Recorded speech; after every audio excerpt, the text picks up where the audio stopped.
샬롬 찬양대의 귀한 찬양 감사드립니다. 제가 이 자리에서 성가대 찬양을 처음 들었는데 앞에서 듣는 거랑 좀 다릅니다. 제가 마치 그 성가대의 원이 된 것처럼 너무나 큰 은혜를 받아서 설교 전에 울 뻔해서 참느라고 좀 고생을 했습니다. 함께 말씀 나누기 전에요. 자, 여러분께 한 가지 퀴즈를 내려고 합니다. 정답을 아시는 분은 손들지 마시고 바로 정답을 말씀해 주시면 되겠습니다. 맞추시는 분께는 제 마음을 담아 박수를 쳐드리도록 하겠습니다. 문제 드리겠습니다. 이것은요, 온전히 그 사람 자신의 것입니다. 그런데 정작 그 주인인 이 사람은 이것을 사용하는 일이 거의 없습니다. 아마 여러분 모두도 이것을 가지고 계실 겁니다. 그리고 오늘도 나는 이것을 사용하지 않았지만 다른 사람은 이것을 계속해서 내 건데 그 사람이 계속 사용했을 겁니다. 네, 맞습니다. 이름이죠. 이름은 사실 온전히 나의 것이잖아요. 내 것이지만 정작 그 이름을 사용하는 사람은 거의 없습니다. 이 강종엽이란 이름 잘 안 보이시죠? 어린이부에서 사용하는 건데요. 이 강종엽이란 이름은 제 거지만 저는 사용하는 일이 거의 없습니다. 제가 이 강단에 서서 여러분 종엽이가 이제 말씀을 전하겠습니다 라고 하면 여러분 저를 이상하게 보실 거예요. 그래서 이렇게 이름이라는 것이 우리 모두에게 있죠. 사실 이렇게 이름이라고 말씀드렸지만 어떻게 보면은 호칭, 타인이 나를 부르는 그런 호칭이 있습니다. 그리고 그 호칭을 보면요, 그 사람과 나의 관계가 보이는 것입니다. 저의 이름은 강종엽이지만 저는 집에 가면 저희 아내가 저를 자기 혹은 여보라고 부릅니다. 그리고 제 친구는 저를 별명으로 부를 거고요. 저희 부모님은 저를 아들이라고 부를 것입니다. 여기에 또 자녀가 있으신 분은 또 누군가의 엄마, 아빠 혹은 할머니, 할아버지라고 부를 겁니다. 이렇게 누군가가 나를 부르는 이 이름, 호칭은요, 그 사람과 나의 관계, 그 사람과 내가 어떤 관계인지를 보여주는 인간관계 중에 하나인 것입니다. 한 가지 더 질문을 드리겠는데요. 여러분이 어쩌다가 처음 만나는 사람이 있었습니다. 그 사람에게 여러분을 어떻게 소개하실 것입니까? 물론 이름을 말하겠죠. 안녕하세요, 강종엽입니다. 이런 얘기를 하겠지만 사실 사회생활을 하시는 분이라면 내가 하는 일에 대해서 나를 아마 소개하실 겁니다. 안녕하세요, 저는 강종엽이고요. 염천교회 어린이부 전도사를 하는 그런 사람입니다 하면서 저희 직업에 대해서 저를 설명할 것입니다. 그리고 저의 직업, 그 사람, 나를 소개하는 그 직업을 듣는 사람은 내가 말한 이 직업을 통해서 나를 판단하고 나에 대해서 생각할 것입니다. 누군가에게 제가 저는 전도사예요 라고 소개를 하면은 그 사람은 생각하겠죠. 전도사라고 하니까 교회 다니겠구나. 절에 다니진 않겠죠. 전도사라고 하니까 목사는 안 됐으니까 신학대학원, 대학교 다니겠지? 이 정도 생각할 수 있겠죠. 그 사람과 만나려면은 아마 일요일은 힘들 것 같다. 이 정도도 생각할 수 있을 것 같습니다. 나의 직업을 통해서 내가 처한 그 위치, 내가 사회 속에 속한 그 위치를 알 수 있는 것이 이 직업이라는 겁니다. 물론 모든 정보가 정확하진 않아요. 제가 전도사라고 소개하면 교회에서 찬양 많이 하니까 노래 잘하시겠네요? 라는 질문을 되게 많이 듣거든요. 이제 고민을 하는 거죠.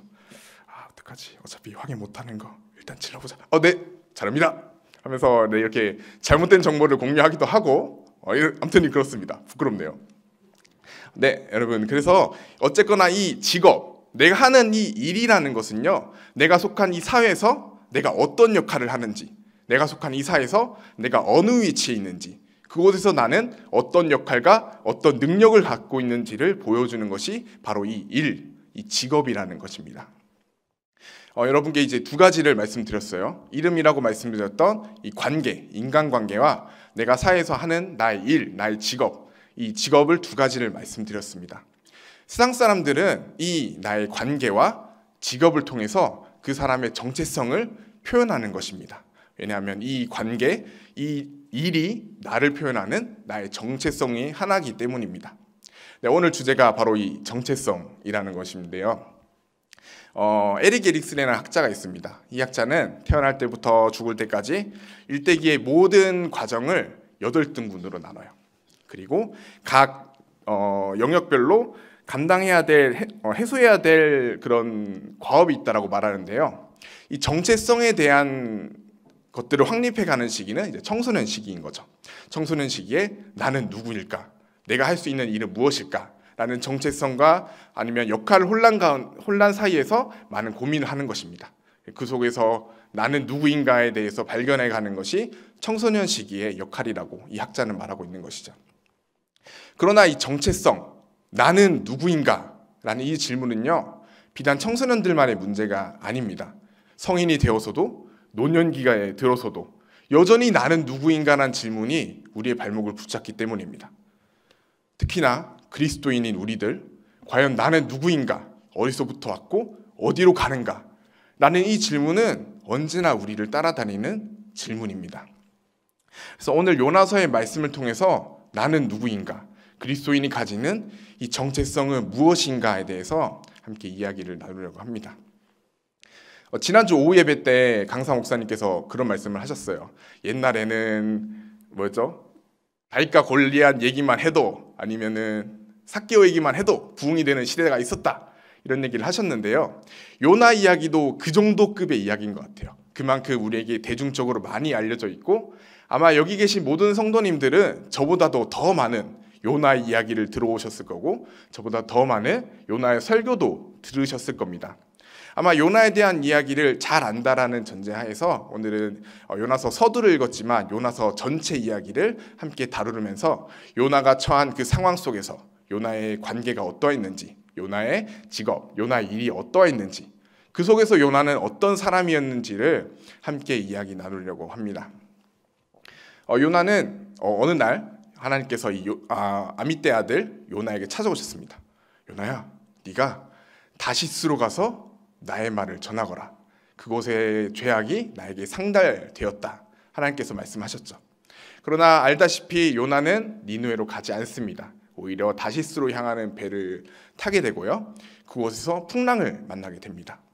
하나님께서 예비하신 그 풍랑 속에서도 사람들은 물건을 바다에 던져서까지 살 수 있는 방도를 찾지만 요나는 그저 배의 가장 아래에 들어가서 잠을 잘 뿐이었습니다. 결국 선장에게 들킨 요나는 자초지종을 설명하고 결국 바다에 빠지게 되는 거죠. 그러나 그때 하나님께서 예비하신 큰 물고기가 요나를 덮칩니다. 여차저차해서 결국 니느웨로 가게 되죠. 니느웨에 도착한 요나, 본인의 의지는 아니었지만 니느웨에 도착했습니다. 그리고 그곳에서 한 번 더 하나님의 말씀이 요나에게 임하는 것입니다. 요나야, 니느웨에 나의 메시지를 전하거라. 요나는 하는 수 없이, 어차피 왔으니까 돌아갈 수는 없잖아요. 어쩔 수 없이 하나님의 말씀을 전하는 거죠.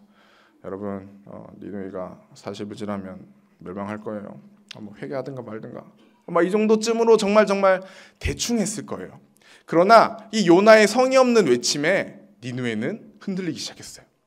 가장 높은 왕에서부터 가장 낮은 자까지 그 12만여 명이 함께 하물며 짐승들까지도 베옷을 입고 금식하며 기도했습니다. 하나님께서는 이 니느웨의 회개를 들으셨습니다. 그렇기 때문에 니느웨를 용서하셨고요. 이 모습을 바라본 요나는 하나님께 성을 내는 겁니다. 하나님, 제가 이럴 줄 알았습니다.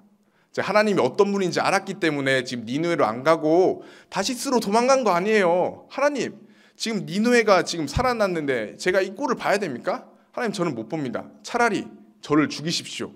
까지 하면서 요나가 성을 내죠. 그러나 하나님은 요나에게 네가 성내는 것이 옳으냐 말씀하시고 박넝쿨을 통해서 요나에게 이 온 땅을 향한 하나님의 사랑을 알려주시는 것으로 요나의 이야기가 끝이 납니다.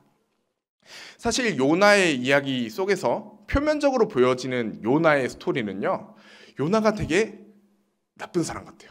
요나가 되게 신앙이 없는 사람인 것 같습니다. 조금 심하게 말하면 실패한 사람 같아요. 자신이 생각했던 것들, 자신이 하려고 했던 것들 전부 다 실패하고 결국에는 하나님께 화를 내는 그런 모습까지 보이기 때문이죠. 그럼에도 불구하고 우리는 이 요나서가 성경 66권에 들어있는 성경임을 기억할 때 그 요나서의 요나의 모습을 통해서 우리에게 주신 하나님의 분명한 메시지가 있음을 우리는 추측할 수 있습니다. 그래서 요나의 관계, 앞서 말했듯이 요나의 하는 일을 통해서 과연 요나는 어떤 사람이었는지 조금 더 깊게 한번 이야기 나눠보도록 하겠습니다. 요나의 이름의 뜻은 아시다시피 비둘기입니다. 요즘은 유해동물이 되어서 달갑지 않은 비둘기일지 모르겠지만 어쩌면 비둘기는 상당히 좋은 의미를 가지는 것일지도 모르겠어요. 여러분 혹시 전서구라고 들어보셨나요? 전서구? 비둘기는 그 장거리 비행을 할 만큼의 체력이 되게 좋대요. 그리고 집으로 돌아오려는 회귀 본능이 뛰어나다고 합니다. 그렇기 때문에 이 비둘기를 잘 훈련시켜서 통신이 발달하지 않은 옛날에 소식을 전하는 용도로 비둘기를 전소구로 활용했다라고 합니다. 하나님의 메시지를 전하는 선지자 요나로서의 이름으로 그 비둘기, 너무나도 찰떡 같은 이름 같지 않습니까? 또 성경 곳곳에서 보여지는 비둘기의 이미지 어떠한가요? 평화를 상징하고 하나님을 향한 순결함을 상징하는 그런 비둘기입니다. 하나님의 평화의 메시지를 전하는 요나, 그 비둘기, 정말 요나가 가진 그 일에 합당한 이름이 아닐까 생각합니다. 그러나 우리는 알고 있죠. 요나가 그 이름에 합당한 사람이 아니었다는 걸 말입니다. 하나님께서 요나를 부르십니다. 아까 말했던 관계입니다. 요나야, 비둘기야, 요나를 부르시는 겁니다. 요나의 주변 사람도 요나를 부를 겁니다. 요나야, 부르는 그 호칭 속에서 요나와 하나님, 요나와 그 다른 사람과의 관계 속에서 요나의 이름이 가지는 의미는 평화를 전하는, 하나님의 메시지를 전하는 그런 전달자로서의 역할을 해야 되는 것입니다. 그런데 요나는 그렇지 않았던 거죠. 하나님께서 니느웨로 전서구를 날렸지만 전서구가 마음대로 다시스로 도망을 가버렸습니다. 꾸역꾸역 잡아서 다시 니느웨로 던져놨더니 정작 말씀을 제대로 전하지 않는 거예요. 성경은 니느웨가 3일 길을 걸어가야 될 만큼 큰 성읍이라고 증거하고 있습니다. 그러나 요나는 그저 단 하루 말씀을 전할 뿐이었습니다. 요나 3일 동안 날아다니면서 말씀을 전해라 라고 했지만 하루 정도 그냥 날아다니면서 소식을 전하고 그냥 돌아오는 그런 능력 없는 전서구였던 겁니다. 그렇게 관계 속에서 철저히 실패한 것 같은 모습을 보이는 우리의 평화의 메신저, 그는 어쩌면 실패한 사람이었을까요? 이 이름이 가진, 이 관계가 가진 의미가 무엇일까요? 우리에게 있어서 이 이름, 이 관계는 어떤 걸까요? 이 이름이 주는 우리의 의미를 이해하기 쉽게 설명하려고 제가 고민을 좀 해봤는데요. 야곱과 야곱의 아들들의 이름이 어떻게 지어졌는지를 기억해 본다면 우리는 그 이름이 가지는 의미를 조금 더 쉽게 이해할 수 있을 것 같습니다. 야곱은 아내가 둘이었습니다. 레아와 라헬이 있었죠. 둘은 자매였습니다. 첫째였던 레아, 언니가 먼저 아들을 낳습니다. 아들의 이름은 르우벤이었습니다. 르우벤의 뜻은 내가 득남했다, 아들을 낳았다라는 뜻인데요. 그냥 들으면 아들을 낳았구나라고 생각할 수 있지만 이 이름이 가진 뜻은요, 야곱과 동생 라헬을 향한 레아의 말이었던 거예요. 야곱 남편 보십시오. 내가 이제 당신의 아들을 낳았습니다. 내 동생 라헬아 보고 있냐? 야, 난 아들 낳았어. 넌 아들도 못 낳았지? 이렇게 자신의 이기심과 자신의 질투심으로 자신의 아들의 이름을 짓는 겁니다. 둘째 아들 시므온, 들으심이라는 뜻이에요. 마찬가지입니다. 똑같은 경쟁의 이름이에요. 야곱 보십시오. 하나님께서 내가 당신에게 사랑 못 받는 걸 알고 내게 두 번째 아들을 줬습니다. 라헬아 보고 있냐? 난 아들 둘이나 있어 하면서 경쟁하고 이기적인 마음으로 그 시므온 이름을 지었습니다. 셋째는 레위입니다. 레위는 연합하다라는 의미입니다. 내가 아들을 3명이나 낳았으니 이제는 남편이 나와 연합할 거야. 남편이 나만 사랑해 줄 거야. 라헬아 넌 이제 국물도 없어. 내가 아들이나 셋이나 낳았어 라고 말하는 거죠. 넷째는 유다입니다. 찬송이란 뜻이죠. 내가 아들 넷이나 낳았습니다. 하나님 찬양합니다 같지만 시선은 여전히 야곱과 동생 라헬을 보고 있는 겁니다. 아들 4명이나 낳았습니다. 야곱 나 좀 봐주십시오. 라헬아 넌 이제 자리가 없어 라고 이야기하는 거죠. 레아와 라헬의 그 12아들의 이름을 모두 보면요, 그 뜻과 사항들을 보면 결코 선한 것이 하나도 없습니다. 서로 간의 이기심, 질투심으로 개인적인 마음을 통해서 그런 악한 마음들을 담은 이름이 가득한 것을 볼 수 있습니다. 어쩌면 이 이름이라는 것은요, 그저 이름을 지어준 사람, 집안 어른들의 간절한 염원과 기도가 담긴 그런 누군가의 바람일지도 모르겠습니다.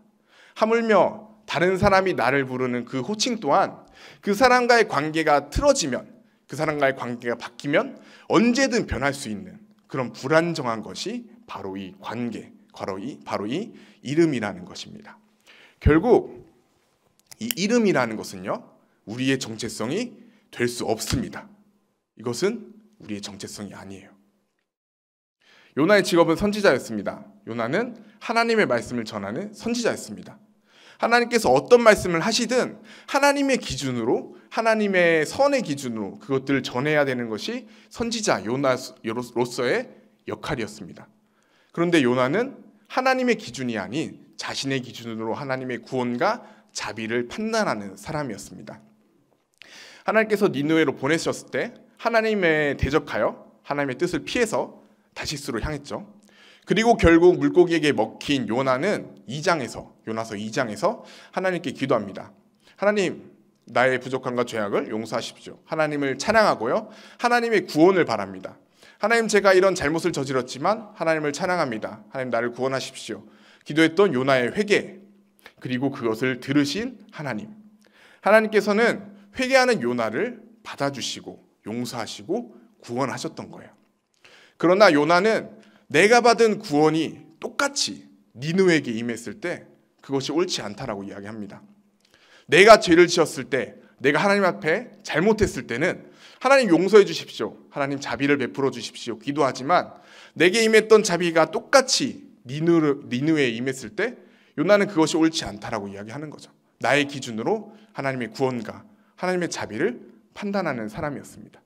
결코 선지자로서 옳은 모습이 아니었던 거죠. 사실 우리는요, 요나가 이런 이야기를 한 것이 선지자로서의 역할보다 한 나라, 자신의 조국인 이스라엘을 사랑하는 그런 민족주의, 운동가로서의 모습으로 우리는 이미 잘 이해하고 있습니다. 여러분, 니느웨가 어디의 수도죠? 제가 말을 해버렸네요. 네, 아수르의 수도입니다. 열왕기하 14장에 보면요, 요나라는 이름이 한 번 더 등장합니다. 열왕기하 14장에도 그때가 요나가 활동했던 시기였던 거거든요. 당시는 여로보암 2세가 왕이 있었던 그런 시대입니다. 다시 말해서 북이스라엘이 멸망하기 약 20년 전에 요나가 활동했던 겁니다. 북이스라엘을 멸망시킨 그 아수르의 수도, 그 니느웨를 향한 하나님의 메시지를 전할 수가 없었던 겁니다. 왜냐하면 내가 사랑하는 나의 민족, 나의 조국을 괴롭히는, 나의 조국을 핍박하는 그런 적국이었기 때문입니다. 어떻게든 이미 선지자로서의 모습은 버린 지 오래였고, 어떻게든 나의 민족을 살리고 어떻게든 나의 민족을 구원하기 위해서 열심히 운동했던 사람이었던 거예요. 조금이라도 하나님의 말씀이 늦게 전해지기를 바라는 마음에 니느웨로 향하지 않았고요, 그 당시에 세상의 끝이라고 생각됐던 다시스로 향했던 거예요. 조금이라도 말씀이 늦게 전달돼서 조금이라도 우리나라가 구원받기 원했던 마음이었던 거죠. 그 풍랑치는 파도 속에서, 그 뱃속에서 누가 잘 수 있겠습니까? 그러나 요나는 그 파도가 하나님의 음성이었던 것을 알았던 거예요. 어떻게든 하나님의 음성을 듣고 싶지 않아서 배의 가장 아래로 내려가서 베개로 귀를 막고 어떻게든 하나님의 음성을 듣지 않기 위해 노력했던 겁니다. 그 메시지가 나의 조국을 위협하는 메시지였기 때문이에요. 그러나 결국 그곳에 끌려갔을 때 요나는 알게 되죠. 내가 실패했구나. 민족운동가로서 최선을 다해 노력했지만, 나의 목숨을 다 바쳐서까지 내가 바다에 빠져서라도 우리나라를 구하고 싶었지만, 그 일의 종국은 니느웨가 회개했고 하나님께 용서를 받았습니다. 이 일과 직업, 요나가 가지는 사회적 역할을 봤을 때 요나는 또 실패했습니다. 선지자로서의 역할은 버린 지 오래됐습니다. 그나마 자신의 나라를 위해서 노력했던 그 운동가로서의 모습이 남아있었지만 결국에 자신의 원수인 그 아수르를 자신의 손으로 살려준 꼴이 된 것입니다. 자신의 모든 일에서, 자신의 모든 직업에서 실패한 요나. 과연 요나는 실패한 인생을 살았던 걸까요? 아까 이름에도 이야기했던 것처럼 이 직업이 가지는 의미는 어떤 걸까요? 직업은 하나님의 나라에 이 땅 가운데 왔을 때 잠시 살아가는 이 나라에서 우리가 입는 옷일 뿐입니다. 저는 군대 얘기해서 죄송합니다. 군복무를 가까운 김포 해병대 이사단에서 장교로 근무했습니다. 제 첫 보직은 소대장이었습니다. 열심히 소대원과 뛰어다니면서 추운 겨울에 밖에서 자면서 훈련을 했습니다. 한 6개월 정도 지났는데 저희가 이제 전방 경계작전에 투입된다고 합니다. 그래서 한 소초를 책임지는, 북한을 한 1.6km 바라보는 그 전방 소초의 책임자로, 소초장으로서 임무 수행을 했습니다. 6개월간의 전방 생활이 끝나고 예비대로 들어왔는데 갑자기 그때도 저는 신학생인 걸 밝혔고 전역할 걸 밝혔거든요. 갑자기 저보고 대대 인사과장을 하라고 하는 겁니다. 이게 무슨 일인가? 일단 시키면 하자 싶어서 인사과장의 일을 열심히 했습니다. 그리고 1년의 사이클이 지나서 우리가 다시 전방 경계작전을 하러 해안에 들어가야 됐을 때 갑자기 또 전방 작전을 하는 그 경계작전을 하는 곳에 작전장교를 해라는 겁니다. 그때가 아마 제가 전역 9개월 정도 앞두고 있었을 때였는데요. 어쩌겠습니까? 또 시키면 했습니다. 그래서 힘든 그 작전장교의 생활, 아침 6시에 출근해서 새벽 3시에 퇴근하고 집에 가서 1시간 자고 다시 출근하고 그런 일들이 반복되었습니다. 겨우 전역 2개월 앞두고 군수과장으로 업무가 또 바뀌면서 조금 편하게 전역을 할 수 있게 되었습니다. 저희 3년간의 군 생활 동안 저는 소대장도 했고요, 소초장도 했고요, 인사과장도 했고요, 작전장교도 했고요, 저 군수과장도 했습니다. 드리고 싶은 말씀은요, 나의 일, 나의 직업, 당장 내일 바뀌어도 이상하지 않다라는 거예요. 요즘 평생 직장이란 말 누가 씁니까? 언제든 직장은 바뀔 수가 있습니다. 하물며 우리가 은퇴 이후에도 우리의 노후, 어떤 일을 해야 될지를 고민하는 것이 오늘날 사람들의 고민거리입니다. 언제든 이직을 할 수 있고 언제든 창업을 생각할 수 있는 그런 시대의 모습 속에서 내가 지금 맡고 있는 사회적 역할, 내가 지금 하고 있는 이 사회적 위치가 나의 평생의 삶을 관통하는 나의 정체성이 될 수 없다라는 겁니다. 왜냐하면 이 직업은 그저 지금 잠깐 내가 입고 있는 옷일 뿐이기 때문이에요. 이 직업은 우리의 정체성이 아닙니다. 그럼 대체 나는 누구인가라는 이 질문 속에서 우리는 어떠한 대답을 찾아야 될까요? 함께 성경 말씀을 통해서 그 해답을 함께 찾아보고 싶은데요. 출애굽기 3장 11절과 12절을 함께 보고 싶습니다. 네, 출애굽기 3장 11절 12절입니다. 우리 함께 읽도록 하겠습니다. 모세가 하나님께 아뢰되 내가 누구이기에 바로에게 가며 이스라엘 자손을 애굽에서 인도하여 내리이까. 네, 12절입니다. 네, 12절 좀 띄워주세요. 다음. 네, 함께 읽겠습니다. 하나님이 이르시되 내가 반드시 너와 함께 있으리라. 내가 그 백성을 애굽에서 인도하여 낸 후에 너희가 이 산에서 하나님을 섬기리니 이것이 내가 너를 보낸 증거니라. 아멘. 불타는 떨기나무 속에서 하나님을 만난 모세. 하나님께서 모세에게 말씀하시죠. 네가 가서 내 백성을 출애굽시켜라. 모세는 말합니다. 하나님, 내가 누구이기에 그런 일을 할 수 있겠습니까? 이때 하나님의 대답이 정말 너무나도 타고납니다. 하나님은 모세에게 모세야, 너의 이름의 뜻이 건져내다, 모세가 아니냐, 내 백성을 건져내라 라고 하지 않으셨어요. 모세야, 네가 선지자지 않느냐, 그저 너는 나를 믿고 백성들에게 가면 된다 라고 말씀하지 않으셨습니다. 하나님께서 뭐라고 하셨죠? 하나님께서 내가 너와 함께 있겠다 라고 말씀하십니다. 모세가 하나님 내가 누구입니까? 나는 누구입니까? 물었을 때 하나님께서는 네가 누구다라고 말씀하지 않으시고 내가 너와 함께 있겠다라고 말씀하시는 거예요. 사랑하는 염초교회 성도 여러분, 우리의 정체성은 그깟 이름, 그깟 관계, 그깟 일 따위에 매인 것이 아닙니다. 우리는 하나님 안에 있는 존재라는 것입니다. 우리가 그리스도 안에 있을 때, 우리를 구원하신 그 그리스도 안에 있을 때 우리는 온전히 나일 수 있다라는 것입니다. 요나의 인생을 돌아봅시다. 요나는 자신의 모든 관계를 실패했습니다. 하나님이 주셨던 그 비둘기로서, 평화의 메시지를 전하는 비둘기로서의 역할을 감당하지 않았습니다. 그 관계를 실패했던 거예요. 그 선지자로서 또 민족 운동가로서의 모든 삶 또한 실패했습니다. 그러나 요나서가 끝났을 때 온 민족을 향한 하나님의 사랑을 깨닫게 되었다면, 그리고 그 사랑 안에 내가 포함되어 있었음을 느꼈다면 요나의 삶이 과연 실패한 삶이었을까요? 요나는 그 실패를 통해서 내가 하나님 안에 있다는 것을 알게 된 성공한 사람이라는 것입니다. 여러분, 호랑이는 죽어서 가죽을 남긴다고 합니다. 사람은 죽어서 이름을 남긴다고 하죠. 실제로 세종대왕, 이순신, 스티브 잡스, 유명한 사람들, 뛰어난 업적을 남긴 사람들은 세상에 이름을 남깁니다. 근데 여러분, 100년, 200년, 500년이 지난 그때 우리의 이름이 이 땅 가운데 남아 있을 거라고 생각하십니까? 우리 중에 많지 않을 거라고 생각합니다. 있을 수도 있지만 몇백 년이 지난 후 우리의 이름은 우리의 자식들에게도 이 세상 속에서도 기억되지 않을 겁니다. 그렇다면 아무것도 남지 않은, 아무 이름조차 남지 않은 우리의 인생이 그저 바람과 같은 인생이었을까요?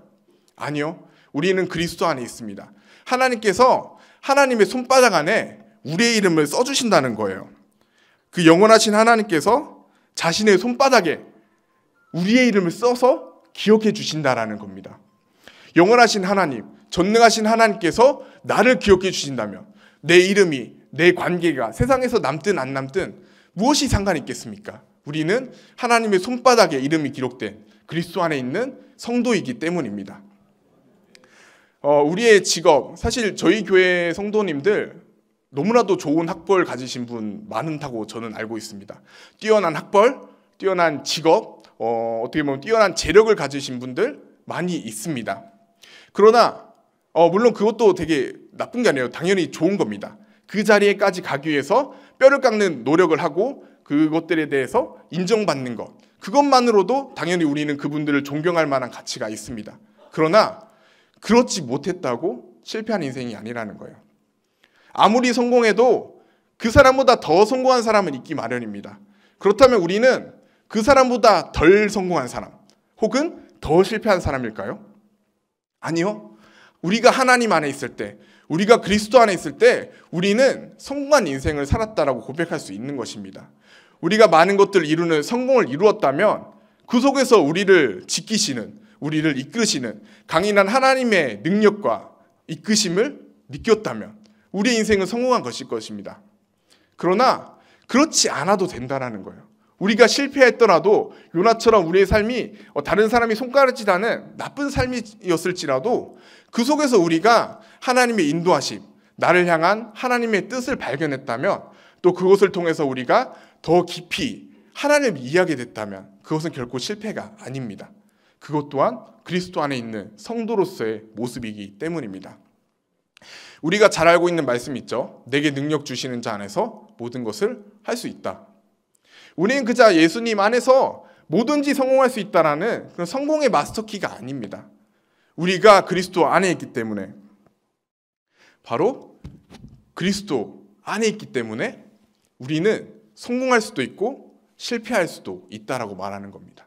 세상이 말하는 성공도 좋고 실패도 좋습니다. 그러나 중요한 것은 우리가 이 그리스도 안에 있는 것, 그것이 바로 우리를 결정하는 우리의 정체성, 나는 누구인가에 대한 질문에 대한 우리의 답이 되어야 된다는 것입니다. 하루는 제 고향 선배를 만났습니다. 저의 고향 포항인데요. 경상북도 포항에 있는 1살 많은 고등학교 선배를 만났어요.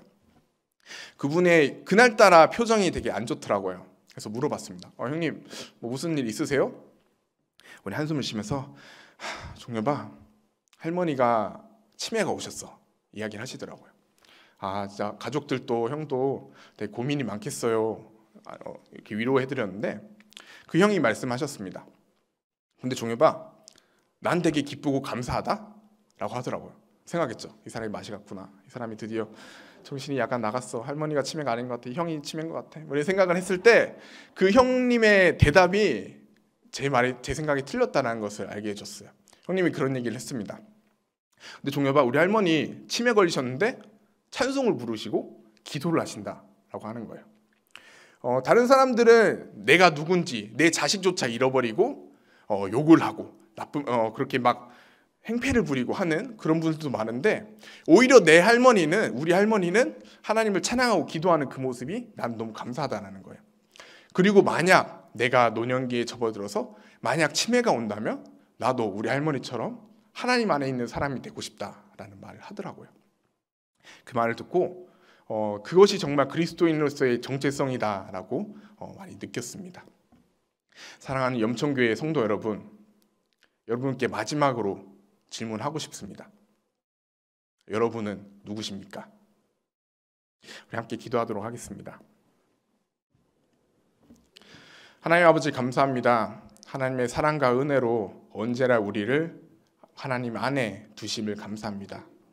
특별히 사순절을 지나며 우리가 예수 그리스도의 그 사랑과 은혜를 묵상할 때 우리는 언제나 그리스도 안에 있는 존재임을 느낍니다. 비록 우리의 본질은 진노의 아들이요 하나님을 원망하는 죄인의 모습이었지만 우리가 그리스도 안에 있을 때 우리는 하나님의 자녀로서 하나님의 백성으로서 거듭날 수 있음을 느낍니다. 하나님 요나 이야기를 봤을 때 요나는 결코 실패한 인생이 아니었습니다. 자신의 모든 관계가 틀어졌어도 자신의 모든 일이 실패했어도 요나는 하나님 안에 있었습니다. 그렇기 때문에 그 누구도 요나가 실패했다라고 말할 수 없을 것입니다. 하나님, 사랑하는 우리 염천교회 모든 성도들 하나님 안에 있는 존재가 되게 해주십시오. 온전히 그리스도 안에서의 모든 관계들이 풀어지게 해주시고 오직 그리스도 안에서 우리의 모든 일과 우리의 모든 직업들이 온전하게 하여 주시옵소서. 언젠가 하나님 앞에 갔을 때 우리가 당당히 그리스도 안에서 살았노라 고백할 수 있는 믿음의 성도님들로서 그렇게 믿음이 성장할 수 있도록 우리를 도와주시옵소서. 감사드립니다. 예수님의 이름으로 기도드립니다. 아멘.